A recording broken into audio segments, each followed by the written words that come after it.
माझं 22 वय होतं आणि माझ्यासमोर बलाढ्य उमेदवार होते.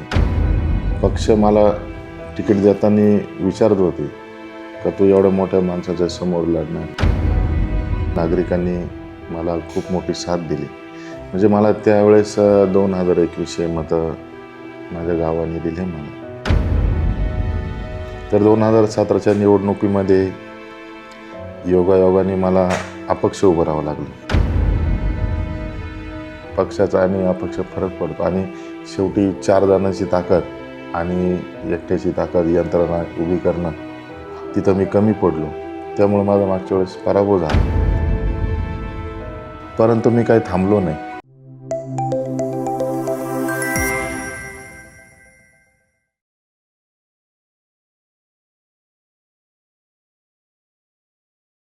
नमस्कार. आज आपण राष्ट्रवादी काँग्रेस पक्ष अजितदादा पवार गटाचे उमेदवार विक्रम मीनाक्षी रामदास कोठळे सरांना भेटणार आहोत. नमस्कार सर. नमस्कार. तुमचे वैयक्तिक आयुष्य, शैक्षणिक आणि कौटुंबिक पार्श्वभूमीबद्दल थोडक्यात माहिती सांगा. मी विक्रम मीनाक्षी रामदास कोठळे या भागामध्ये विदगावमध्ये माझा जन्म झाला आणि माझं शिक्षण 1ली ते 5वी पर्यंत नाशिक रोड जयरामबाई हायस्कूल या ठिकाणी झालं. त्यानंतर माझ्या कुटुंबाने निर्णय घेतला की मला अजून चांगल्या शाळेत टाकलं पाहिजे. तर मी निफाड भाऊसाहेब नगर या ठिकाणी हॉस्टेलवर मला तिथं केकेवाघ शाळेमध्ये टाकलं. तिथं मी 5वी ते 10वी शिक्षण केलं. त्यानंतर पुढचं शिक्षण माझं लॅम रोड SV कटी कॉलेज या ठिकाणी झालं. 11वी ते ग्रॅज्युएशनपर्यंत त्या ठिकाणी माझं पूर्ण शिक्षण झालं. त्यानंतर मी कॉलेजला असताना माझ्याबरोबर जे सहकारी होते, मित्र होते, म्हणजे मला योगायोगाने NSSमध्ये CR पद मिळालं. त्यानंतर माझ्या सहकाऱ्यांनी असं सांगितलं की आपण GSसाठी उभं राहू. परंतु कॉलेजने असा निर्णय घेतला का त्यावेळेस लेडीजला GS करायचं, महिला GS करायची. त्यामुळे मला थांबावं लागलं. त्यानंतर मी माझ्या मंडळाच्या माध्यमातून समर्थ सोशल ग्रुप आमचं मंडळ होतं. म्हणजे अनेक माझे सहकारी किंवा माझे मित्र आम्ही त्या गणपती मंडळाच्या माध्यमातून सामाजिक कार्य करायला लागलो. मग ते एक सामाजिक कार्याची आवड निर्माण होत गेली. त्यानंतर 2009पासून मी राष्ट्रवादी काँग्रेस पक्षाचं काम चालू केलं. मग हळूहळू काम करत असताना 2012मध्ये उमेदवारी मागितली पक्षाकडे आणि त्यावेळेस माझं 22 वय होतं आणि माझ्यासमोर बलाढ्य उमेदवार होते जे आज नाशिक लोकसभेचे माजी खासदार आहे. ते पक्ष मला तिकीट देताना विचारत होते का तू एवढ्या मोठ्या माणसाच्या समोर लढणार आहे. मग मी त्यांना पटवून सांगितलं की माझं कुटुंब मोठं आहे, माझ्या गावात जे मतदान आहे मोठ्या प्रमाणात, ते सर्व लोक ज्येष्ठ माझ्या पाठीमागं भक्कम उभे राहतील आणि खरोखर राहिले बी. सर्व लोकांनी, नागरिकांनी मला खूप मोठी साथ दिली. म्हणजे मला त्यावेळेस 2021 मतं माझ्या गावाने दिले मला. माझ्याबरोबर सगळे भक्कम उभे राहिले. त्यानंतर मग सामाजिक कार्याची अजून आवड निर्माण होत गेली. मग ते काम मी सुरूच ठेवलं, थांबलो नाही. आणि मी एका राष्ट्रवादी काँग्रेस पक्ष कायम सत्तेत असल्यामुळं एक सत्ताधारी पक्षात काम करत मग लोकांचे जे समस्या, प्रश्न ते माझ्यापर्यंत घेऊन यायचे. मग ते कुठल्याही शासकीय लेवलचे असो किंवा हॉस्पिटलचे असो, आणि ते माझ्याकडून सुटत गेले आणि ज्याचे प्रश्न असेल त्याला बी समाधान वाटायचं का विक्रमकडनं माझे प्रश्न सुटतात. आणि तो 4 लोकांना किंवा आजूबाजूला सांगायचा का यांनी माझं असं असं काम करून दिलं. मग ते दुसऱ्या वेळेस बाकीचे बी नागरिक किंवा माझे भागातले किंवा इतर भागातले नागरिक माझ्याकडे समस्या घेऊन यायचे. मग ती कुठली असो, रेशन कार्डची असो किंवा कुठली असो, ती समस्या मी सोडवायचो. मग हळूहळू मला अजून ऊर्जा भेटत गेली. कारण जसं माझ्याकडनं कामं व्हायचे, लोक मला प्रतिसाद देत गेले, ते काम मी चालूच ठेवलं. राजकारणात काय यावंसं वाटलं? राजकारणात येण्याचं कारण मी समर्थ सोशल ग्रुप मंडळाच्या माध्यमातून काम करत होतो. मग त्या मंडळाच्या माध्यमातून आम्ही सामाजिक उपक्रम करायचो. रक्तदान शिबिर असेल किंवा स्वच्छता मोहीम असेल, असे उपक्रम करत गेलो. आणि उपक्रम करत असताना माझे जे सहकारी होते मित्र, त्यांनी मला सजेशन केलं का आपण महापालिकेची निवडणूक लढली पाहिजे. कारण हे सामाजिक काम करत असताना पदाची आवश्यकता असते, त्या माध्यमातून आपण अजून जास्त लोकांचे काम करू प्रश्न समस्या सोडवू शकतो. म्हणून मला राजकारणात येण्याची इच्छा झाली आणि मी राजकारणात माझी तेव्हापासून एंट्री आली. तुमचा राजकीय किंवा सामाजिक कार्याचा आढावा कसा होता? तुम्ही कोणते कोणते काम करत आलात आत्तापर्यंत? सामाजिक कार्य करत असताना ज्या लोकांच्या ज्या काही समस्या होत्या त्या मी पक्षाच्या माध्यमातून या भागामध्ये जे काही लोकप्रतिनिधी असतील त्यांच्याकडून जर काही समस्या नाही सुटल्या किंवा त्यांच्यापर्यंत नाही जाता आलं तर ते नागरिक माझ्यापर्यंत येत होते. मी त्यांना समजा कोणाचा ड्रेनेजचा प्रश्न असेल, कोणाचा लाईटचा असेल, कोणाचा पाण्याचा असेल, तर ते प्रश्न माझ्याकडून सुटत गेले. आणि सत्ताधारी पक्षाचा असल्यामुळे त्या अधिकाऱ्यांवर एक पकड होती माझी आणि आहे. ती पकड असल्यामुळं ते अधिकारी बी विचार करायचे का हा सत्ताधारी पक्षाचा माणूस याचं काम केलं पाहिजे. मग ते त्वरित माझी समस्या मी सांगितल्यानंतर सोडवायची. नंतर कालांतराने हळूहळू ती सिंपती वाढत गेली आणि नागरिक माझ्याकडं जास्त प्रमाणात समस्या घेऊन यायला लागले. म्हणजे माझी रात्री बेरात्री कधी मला फोन आला तर मी उपलब्ध असायचो आणि जायचो बी. कोणाचा हॉस्पिटलचा प्रश्न असेल, कोणाचा पोलीस स्टेशनचा प्रश्न असेल किंवा काही ॲक्सिडेंट झाला असेल तर मी त्वरित उपस्थित राहायचो किंवा हजर राहायचो. त्यामुळं नागरिकांना शाश्वती आली का हा माणूस आपल्याला अर्ध्या रात्री उपलब्ध होऊ शकतो. रिअल इस्टेट क्षेत्रात जे काही व्यवहार होता त्या व्यवहारांचा राजकारणावर कसा परिणाम होतो? खरं तर रिअल इस्टेटमध्ये काम करत असताना माणूस बदनाम होतो किंवा राजकारणी माणसाकडं असं बघितलं जातं का तो 100% रिअल इस्टेटमध्ये फसवणूक करतो. परंतु मी 2011-12पासून गव्हर्मेंट कॉन्ट्रॅक्ट क्षेत्रामध्ये काम करत आलो आणि ते काम करत असताना मग माझ्याकडं रिअल इस्टेटच्या क्षेत्रात मी काम करायला लागलो. मग काही लेआउट करून त्या माध्यमातून माझा व्यवसाय वाढत गेला. आणि माझे जे काही व्यवहार आहे तुम्हाला आजपर्यंत कोणीच सांगणार नाही का विक्रम कोठोळेंनी चुकीचं काम केलं किंवा कोणाची फसवणूक केली. म्हणजे असं माझ्याबद्दल काही कोणी सांगू शकत नाही. कारण अनेक राजकारण्यांनी रिअल इस्टेटमध्ये चुकीचं काम केलं असेल तर लोकांचा तो विश्वास राजकारण्यांकडं पाहिल्यानंतर राहत नाही.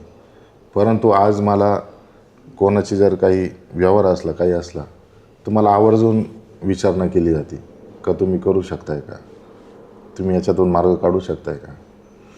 मग माझ्या व्यवसायात मी असं ग्रीप घेत गेलो आणि मी शेतकरी कुटुंबातला असल्यामुळं माझी परिस्थिती एकदम सधन होती. माझे वडील PWDमध्ये सर्व्हिसला होते आणि घरची शेती फार असल्यामुळं लोकांना विश्वास होता का हा पैशासाठी काम करत नाही, हा कोणाची फसवणूक करणार नाही. कारण ऑलरेडी ज्याच्याकडं भरपूर शेती आहे हा आपल्याला फसवणार नाही, तो विश्वास ठेवून लोक माझ्याकडं बघताय. तुमचा राजकीय हा जो काही प्रवास होता त्यात खूप साऱ्या अडचणी आल्याच, यश अपयश दोघी गोष्टी आपल्याला बघायला मिळाल्यात. तर अपयशातनं तुम्ही काय शिकलात? 2012मध्ये मी जेव्हा निवडणूक लढलो तर तेव्हा माझा पराभव झाला. परंतु माझं वय 22 होतं, मी लहान होतो आणि माझं उठणं बसणं हे सगळं माझे मित्र कंपनी असेल, ज्येष्ठ नागरिकांमध्ये किंवा मोठ्या लोकांमध्ये माझा परिचय नव्हता.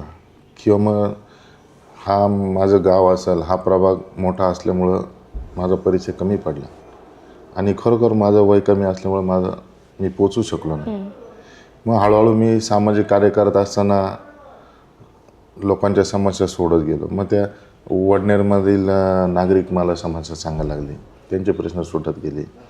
पिंपळगावमधील नागरिक मला त्या पद्धतीनेच काम सांगत गेले, त्यांचे प्रश्न सुटत गेले.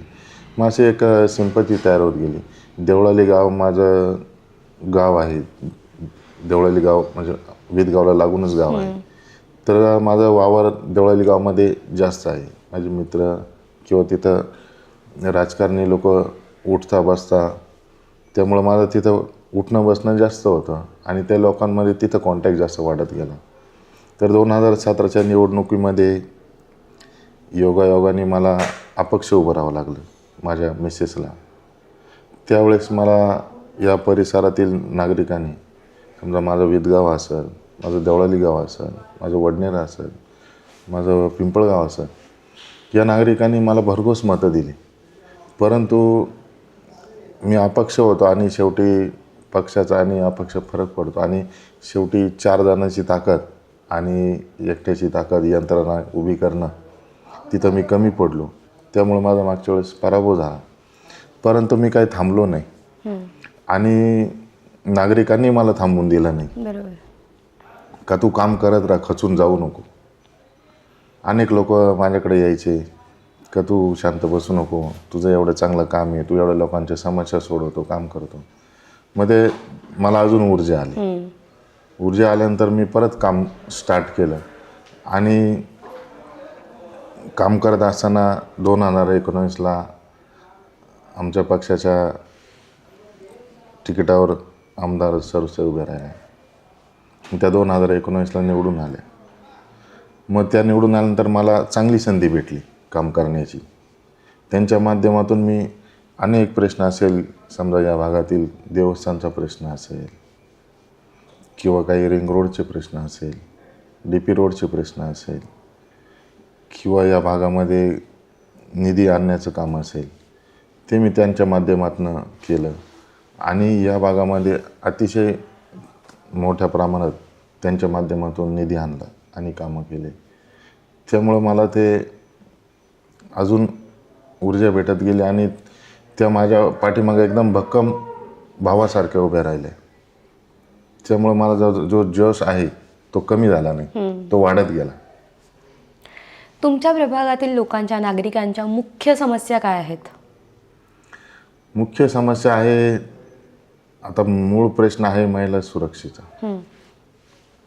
जर महिला आपल्या आया बहिणी जर या भागातील सुरक्षित असतील तर त्या सुरक्षेचा भाग म्हणजे मी आता ताईंच्या माध्यमातून या भागात CCTV मंजूर करून घेतलेली, 1 ते 1.5 कोटी CCTV मंजूर करून घेतलेली आणि वारंवार पोलीस स्टेशनला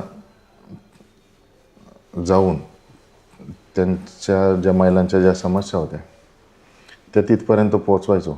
आणि या भागामध्ये आता जो पिंपळगाव असेल, माझं वडनेर असेल, विदगाव असेल, पोलीस स्टेशन लांब असल्यामुळं येण्या जाण्याची महिलांची गैरसोय होते. मग आम्ही पोलीस स्टेशनवरनं CP ऑफिसला, कलेक्टर ऑफिसला त्यांना प्रस्ताव पाठवायला लावला का या भागामध्ये आम्हाला नवीन पोलीस स्टेशन द्या. निदान काही घटना घडली तर 2-5 मिनटाच्या आत इथं पोलीस उपलब्ध असतील किंवा नंतर असं बी माझं विजन आहे का इथं एखादा हेल्पलाईन नंबर उपलब्ध करून देऊन त्या महिलांना फोन केल्यानंतर त्वरित सुविधा उपलब्ध झाली पाहिजे. आणि बचत गटाच्या माध्यमातून या महिलांना रोजगार मिळाला पाहिजे. कारण या भागामध्ये ग्रामीण भाग असल्यामुळे म्हणजे महिलांची अतिशय काम करण्याची जी तळमळ आहे, गोरगरीब महिला आहे, त्यांना बचत गटाच्या माध्यमातून, शासनाच्या माध्यमातून रोजगार उपलब्ध करून द्यावा असं मला वाटतं. शहरी भाग आणि थोडा आपण म्हणूयात की हा जो प्रभाग आहे तो एवढा विकसित नाही आहे ॲज कम्पेअर टू शहरी, पूर्ण आपण म्हणूयात नाशिकसारखा. तर त्या दोघांमध्ये काय डिफरन्स येतो आणि तुम्हाला त्या इथल्या समस्या सोडवताना काय अडचणी येतात? आता हा भाग ग्रामीण टच असल्यामुळे शेतकरी वर्ग मोठा आहे आणि शहरात जे लोकप्रतिनिधी होते त्यांनी त्या भागामध्ये त्यांचा चांगल्या प्रकारे विकास करून घेतला. आता या भागामध्ये अनेक लोकप्रतिनिधी झाले परंतु जी काय डेव्हलपमेंट व्हायला लागत होती ती झाली नाही. आता ग्राउंड आहे, पण तिथं ज्या काही सुविधा पाहिजे खेळाडूंसाठी त्या सुविधा नाही आहे. किंवा मग विद्यार्थ्यांसाठी अभ्यासिका आहे, पण तिला प्रशासकीय मान्यता नाही. या ठिकाणी डिजिटल अभ्यासिका व्हायला पाहिजे, त्यासाठी आमचे प्रयत्न आहे आणि ते चालू पण आहे. कारण या भागातील विद्यार्थ्यांना शहरामध्ये जर जायचं असलं किंवा अभ्यासिकेत कुठं अभ्यासाला जायचं असलं तर इथून जाण्या येण्यासाठीच वेळ खर्च होतो. जर या भागामध्ये चांगली अभ्यासिका झाली तर त्यांचा वेळ वाचेल, खर्च वाचेल आणि ते इथं चांगल्या प्रकारे अभ्यास करू शकतील आणि या भागातील, या प्रभागातील विद्यार्थी चांगल्या हुद्द्यावर, चांगल्या मोठमोठ्या पोस्टवर जातील त्या अभ्यासिकेच्या माध्यमातून, असं मला वाटतं. आरक्षणाबद्दल काय भूमिका आहे? बालाजी देवस्थान हा जो मुद्दा होता 2078 पासनं हे बालाजी देवस्थानचं नाव लागलं आणि ते अनावधाने एक चुकीची नोंद झाल्यामुळं ते उतार्यावर नाव लागलं आणि अनेक वर्ष शेतकऱ्यांना त्याचा त्रास सहन करावा लागला. परंतु आम्ही सत्ताधारी पक्षामध्ये काम करत होतो आणि योगायोगाने 2019ला सत्ताधारी पक्षाचे आमच्या आमदार निवडून आले. त्यांच्या माध्यमातून आम्ही वेळोवेळी शासनाकडे पाठपुरावा करून, तर माझ्याबरोबर गावातील बरेच नागरिक, आम्ही सर्व टीम या कामामध्ये होतो आणि ते महसूल मंत्री बाळासाहेब थोरात साहेब असताना ते आम्हाला म्हणजे ते देवस्थानचे नाव आहे ते कमी करण्यासाठी त्यांनी GR काढला आणि ते नाव उतारावरनं कमी झालं.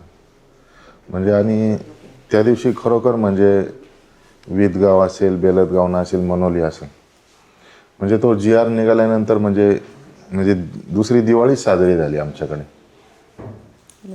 इतका जटिल प्रश्न होता आणि शेतकऱ्यांना वेठीस धरणारा प्रश्न होता. अक्षरशः म्हणजे आम्ही मुंबईवरनं आलो तर मोठ्या प्रमाणात महिला, शेतकरी म्हणजे रस्त्याने उभे होते बैलगाड्या स्वागतासाठी आमच्या. वा वा. इतका जटिल प्रश्न होता आणि तो आमच्या माध्यमातून किंवा आमची सर्व टीम होती त्या हा प्रश्न सुटला आणि तो शेतकऱ्यांना फायदा कसा होईल. कारण विक्रीसाठी जी अडचण येत होती तर त्या देवस्थानची NOC घ्यायला लागायची. ते काही दिवाबत्तीसाठी परत मागणी करायची, पावती फाडा आमची.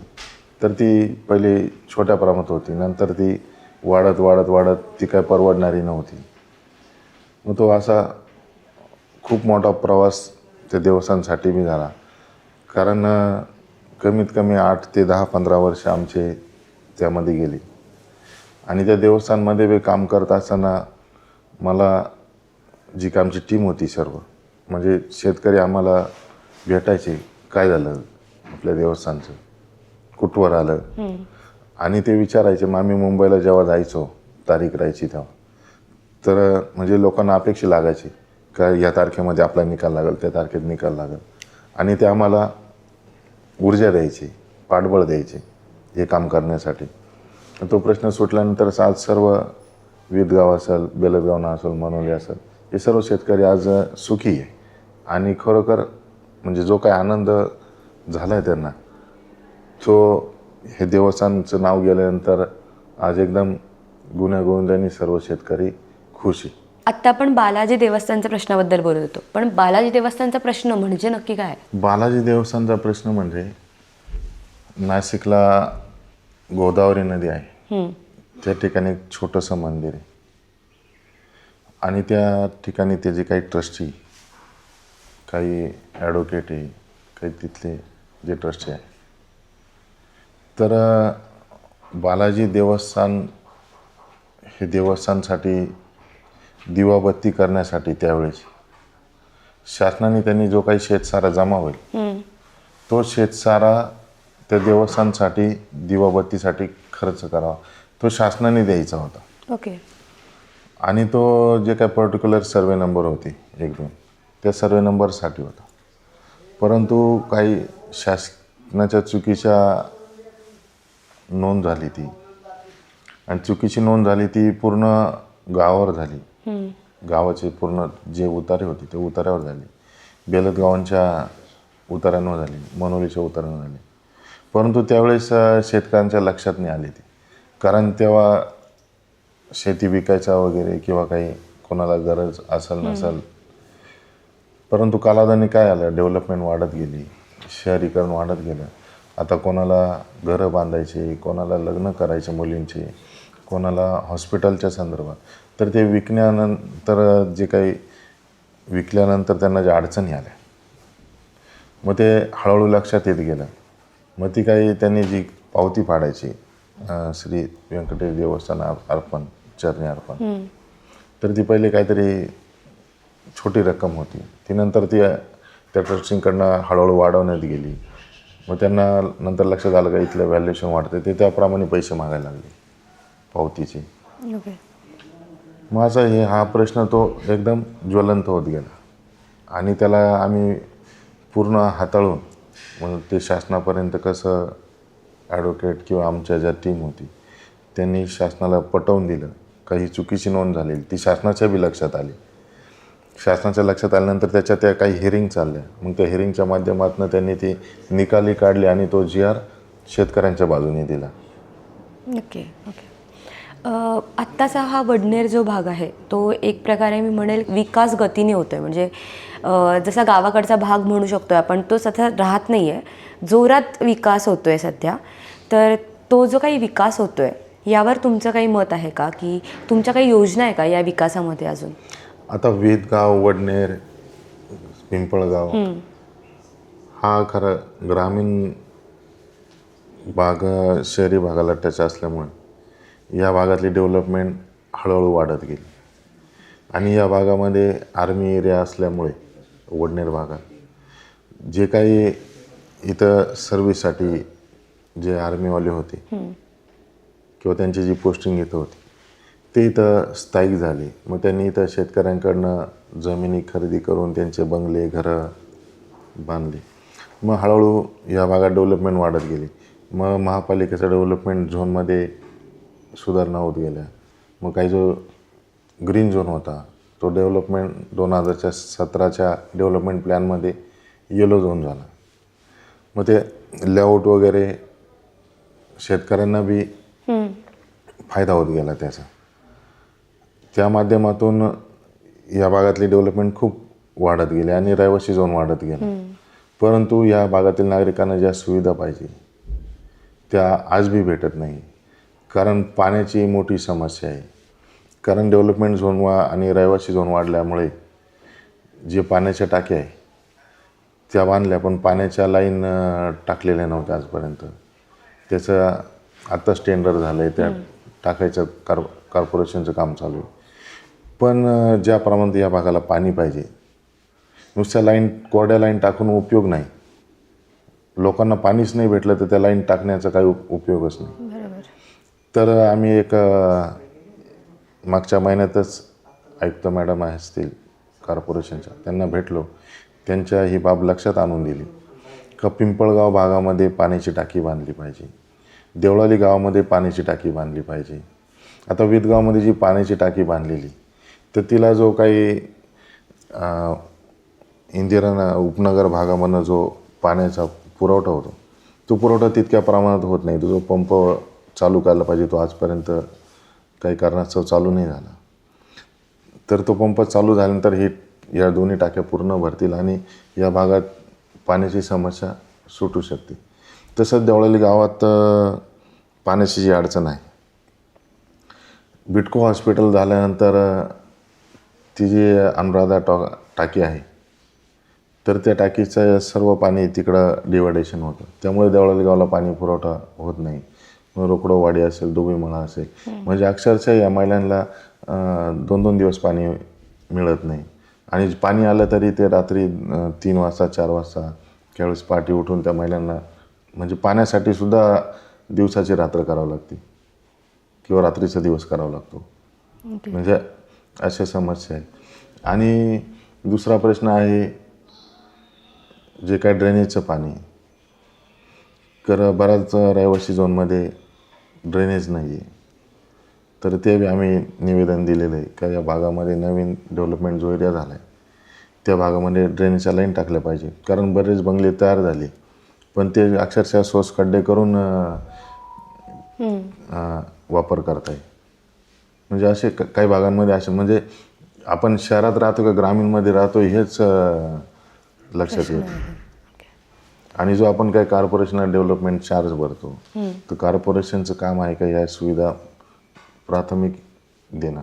राजकीय क्षेत्र वाईट आहे असं सगळेजण लोक म्हणत असतात, पण तुम्हालाही या क्षेत्रात काही वाईट अनुभव आले असतील, तर तुम्हाला आलेले असे वाईट अनुभव किंवा ज्या काही समस्या आल्या असतील त्या कोणत्या? खरं तर हल्ली काय झालं आहे, लोकांचा किंवा नागरिकांचा राजकारणाकडे पाहण्याचा दृष्टिकोन बदललेला आहे. परंतु राजकारणामध्ये काम करत असताना आम्ही जे प्रामाणिक काम करतोय हे बी लोकांनी बघितलेलं आहे. आणि ज्या विश्वासाने आम्हाला काम सांगतात, आमच्याकडे बघतात लोक. राजकारण हे खरं तर बदनाम झालेलं आहे, तुम्ही हल्ली बघताय. आणि मला बी खूप वाईट अनुभव आलेले म्हणजे राजकीय जीवनामध्ये काम करत असताना. तर गेल्या 2017च्या निवडणुकीमध्ये मी आता माझा स्वभाव असा आहे का पटकन कोणावर विश्वास टाकणे. तर मला काही लोकप्रतिनिधींनी आश्वासित केलं का तुला स्वतःला नाही तुझ्या महिलेला उमेदवारी देतो. परंतु अनावधानी काय गडबड झाली काही माहिती नाही. पण मला इतकी मोठी संधी असताना मला ती संधी गमावून लागली. तर तो आपण ज्या विश्वासाने त्यांना विश्वास राहिला आपला त्यांच्या नाही, आपणही त्यांच्यावर विश्वास दाखवला होता तर त्यांनी पूर्ण नाही केला. म्हणजे आश्वासनं त्यांनी पूर्ण नाही केली, आश्वासनं पूर्ण नाही केली आणि मी त्यांच्या बरोबर विश्वासाने गेलो. म्हणजे असा बी राजकीय अनुभव आहे. तुमच्या प्रभागातल्या लोकांच्या अडचणी सोडवताना तुम्हाला त्यांच्यासोबत एक वेगळा बॉन्ड होतो आपण जेव्हा प्रभागात असतो. त्या अडचणी सोडवताना काही समस्या आला का? आता इथं विरोधी पक्षाचे लोकप्रतिनिधी होते आणि आपण काही काम करायला गेलो का त्यांचं काम का ते पहिले त्या कामाला त्या फांदी मारणं का याच्याकडून हे काम कसं होणार नाही. परंतु मी बी चिकाटीने ते काम करूनच घ्यायचो आणि त्यांना पुरेपूर श्रेय देण्याचा प्रयत्नच राहायचा मला. कारण शासकीय माझी किंवा प्रशासनावर माझी चांगली पकड असल्यामुळे आणि नागरिक माझ्याकडे एकदम विश्वासाने काम घेऊन यायचे. आणि 100 कामांपैकी 1-2 काम नसेल झाले पण 90 कामं किंवा 95 कामं हे मी सोडवल्याचे. त्यामुळेच मला जो आज काही जो प्रतिसाद भेटतो आणि मला स्वतःहून जे नागरिक भेटत आहे का आम्ही तुझ्या मागं भक्कम उभी. आता सामाजिक कार्य करत असताना मधल्या काळामध्ये कोरोनासारखा एकदम असा भयंकर आजार आणि तेव्हा इतकं भीतीचं वातावरण होतं का कोणी शेजारचं सुद्धा कोणाच्या शेजारच्या घरात जात नव्हतं. म्हणजे इतकी वाईट परिस्थिती. आणि शासनाने बी एकदम एवढं स्ट्रिक्ट केलं होतं का बाहेर न पडणे, कोणाच्या संपर्कात न राहणे किंवा मास्क वापरणे. आणि ज्या काही लोकांना त्रास झाला कोरोनाचा मग त्यांना हॉस्पिटलची गरज होती, ऑक्सिजनची गरज होती, बेडची गरज होती. म्हणजे अक्षरशः बेड भेटत नव्हते. आणि आम्ही आमच्या टीमने आम्ही एक निर्णय घेतला का जर आपण या लोकांच्या मागं उभं नाही राहिलो तर यांचं काय होणार किंवा मग हे घाबरून जातील. त्यांना आधार देण्याची गरज आहे.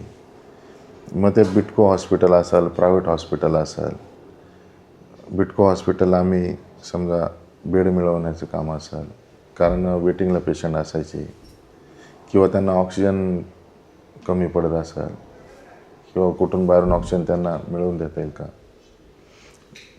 असं करत असताना अनेक म्हणजे किंवा मग काही पेशंटची डेथ झाली असेल तर त्यांचा अंतिम संस्कार करण्याचं काम असेल.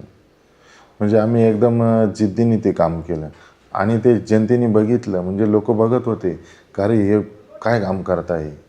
आणि खरोखर त्यांना आधार देण्याची गरज होती. एखाद्या कुटुंबातला जर नागरिक दगावला तर त्या कुटुंबाच्या पाठीमागं भक्कम उभं राहणं, त्या कुटुंबाला खचून न देणं, म्हणजे असं. परत रेमडेसिवीर सारखं इंजेक्शन होतं, त्याचा तुटवडा होता, ते आम्ही शासनाच्या माध्यमातून एखाद्या पेशंटला लागत असलं ते मिळवून द्यायचो. म्हणजे असं काम करतात. किंवा कोरोना काळामध्ये ब्लडचा तुटवडा होता. मग आम्ही सर्व युवा पिढी किंवा या भागातील नागरिक ते पुढं आले आणि त्यांनी ब्लड डोनेशन केलं. किंवा प्लाझ्मा असेल, म्हणजे असे अनेक कामं आम्ही करत गेलो. तुमच्या प्रभागातल्या नागरिकांनी पुढील 5 वर्षासाठी तुम्हाला संधी का दिली पाहिजे? या भागातील नागरिकांना अपेक्षा आहे का विक्रम कुठोळेला निवडून दिल्यानंतर आपले जे काही प्रश्न असतील, अडीअडचणी असतील, ते याच्या माध्यमातून सोडवल्या जातील. आणि हा एक सत्ताधारी पक्षामध्ये काम करतोय, याला निवडून दिल्यानंतर आपल्याला या भागाला जो काही निधी मिळवायचा आहे तो मिळवता येईल याच्या माध्यमातून. आणि या भागातील जटिल प्रश्न आहे ते सोडवण्याचं हा नक्कीच काम करेल, अशी अपेक्षा म्हणजे जनतेला माझ्या माध्यमातून आहे. आणि ती मी नक्कीच सोडवल अशी मी तुमच्या माध्यमातून या सर्व मायबाप जनतेला आश्वासन देतो किंवा सांगू इच्छितो.